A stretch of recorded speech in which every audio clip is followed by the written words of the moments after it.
In George Orwell's 1984, even the most loyal adherents to the party and Big Brother are not above annihilation by the dreaded Thought Police. On the surface, this would not seem to make much sense, especially in the case of Syme. Syme is the friend of protagonist Winston Smith and is unquestionably a loyal and good-thinking party comrade. Yet even so, Winston accurately predicts that Syme would be vaporised by the party. So, why was Syme vaporised? Firstly, for those not as familiar with the minor characters of the novel, who is Syme? Syme is a philologist, that is, a specialist working on the Newspeak dictionary. Though the former description of friend might be generous, Winston does consider Syme's society more tolerable than, say, Parsons, who he secretly dislikes. Syme's appeal to Winston is in his intellect, and particularly his insight into the official language of Oceania, Newspeak.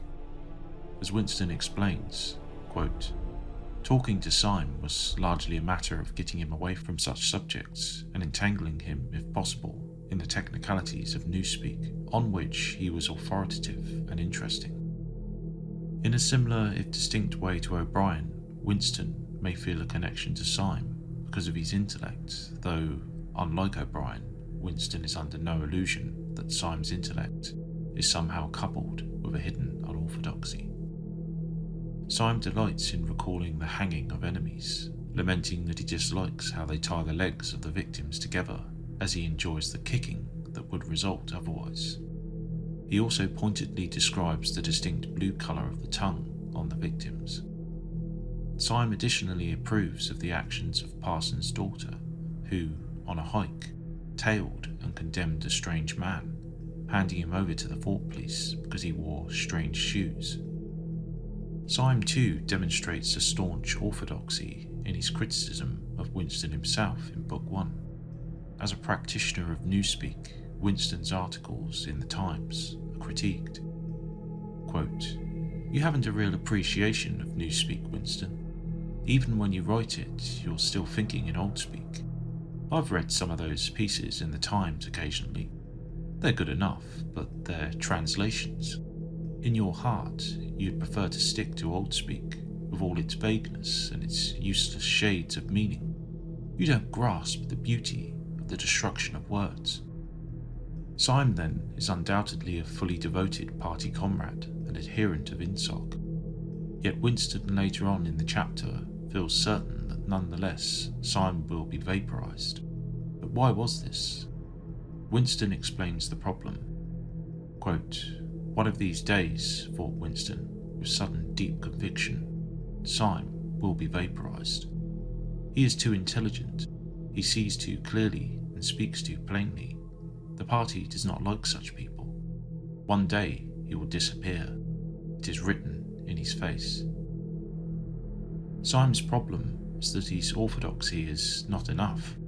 He certainly subscribes to the principles of Ingsoc and reveres Big Brother. However, he is much too aware of the underlying mechanisms of control that the party employs. He points out, for example, the real purpose of Newspeak in narrowing the scope of thought, and does so openly and proudly. Of course, he is correct, but the party's apparatus of control is not something it necessarily wants to be so clearly understood, let alone eloquently explained to other party members. In contrast to Syme, Winston meditates on the almost inhuman-seeming outer party member who keeps up a constant stream of barely distinguishable words nearby. Winston notes he can only truly discern a few words of the man, who seems to almost quack like a duck. His entire speech, Winston is sure, is pure Ingsoc. This figure is interesting as a contrast with Syme, a Goodthinkful yet thoughtless party member who practices the principles of Ingsoc without properly knowing the purpose behind them and announcing this knowledge. Syme zeroes in on this individual too, accurately mirroring Winston's own secret thoughts on the man. Quote, "There is a word in Newspeak, I don't know if you know it, duck speak, to quack like a duck. It is one of those interesting words that have two contradictory meanings. Applied to an opponent, it is abuse. Applied to someone you agree with, it is praise.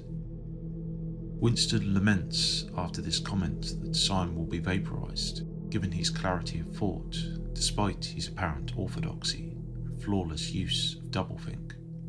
Quote, "There was something that he lacked, discretion, aloofness, a sort of saving stupidity, a faint air of disreputability always clung to him. He said things that would have been better unsaid. He had read too many books." So now that we know why Syme was eventually vaporised by the party later in the novel, can we know how Syme met his end? Well, we have no definitive answer, but there is a high probability that he was not dealt with in the same way as Winston and other threats to the party. Winston, as well as other characters taken into the Ministry of Love, were thought criminals and thus fully subjected to the curing process that culminated in Room 101 and admittance of their love for Big Brother. Syme and those like him have no such need. Syme, as far as Winston and we know, already loves Big Brother and is intellectually orthodox.